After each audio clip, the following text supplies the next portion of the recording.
చంద్రశేఖరరావు గారు మొట్టమొదట సుట్టరికాలను అడ్డం పెడతాడు. సుట్టరికాలను అంటే ఆయన సుట్టరికాలని కాదు, మనం ఏ ఊరికన్నా పిల్లని ఇచ్చుకున్నామంటే మన పిల్లవాళ్ళ ఇంటికాడికి పోయి కూర్చుంటాడు. అమ్మ మీ నాయనను మా పార్టీలకు రమ్మను, నీకేమని ఇస్తా, లేదంటే మీ ఆయన గవర్నమెంట్ ఉద్యోగం కదా ఏదైనా కేసులు పెట్టి జైలుకు దోలాల్సి వస్తుందని.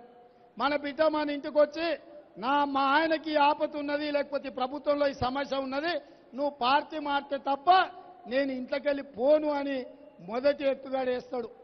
రెండవది మన దగ్గరికే వస్తాడు. ఎన్నికలలో నీకు అప్పులైనాయి, లేకపోతే కష్టాలు ఉన్నాయి, నీదంతా నేనే చూసుకుంటా, మళ్ళసారి కూడా నేనే చూసుకుంటా, మా పార్టీలకు రమ్మని పిలుస్తాడు. అది కూడా కాకపోతే నయాన్నో భయాన్నో కేసులు పెట్టి లొంగ తీసుకునే ప్రయత్నం చేస్తాడు. అది కూడా కాకపోతే రాజకీయంగా పదవులు ఇస్తాడు. పదవులు ఇస్తా అని తీసుకుంటాడు.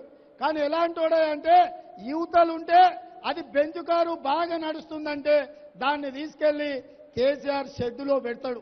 ఎందుకంటే అది తిరిగితే దానికి విలువ ఉంటుంది.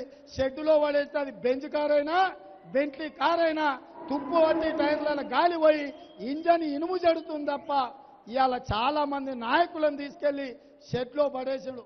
దాంట్లో భాగంగానే ఏంటంటే నటనాలయం, ఆయన ఇల్లే ఒక నటనాలయం, అందులో ఆయన ఒక నటరాజ నరసింహుడు.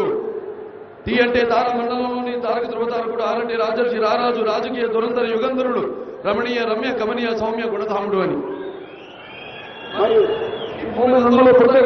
అందరి మహానుభావులు కార్యాలు. ఒక మనిషి మహోన్నత విద్యాపథంలోకి నడవాలంటే, అత్యున్నత శిఖరాలకు ఎదగాలంటే సత్సంకల్పం కావాలి, అత్యున్నత దీక్ష పొందాలి.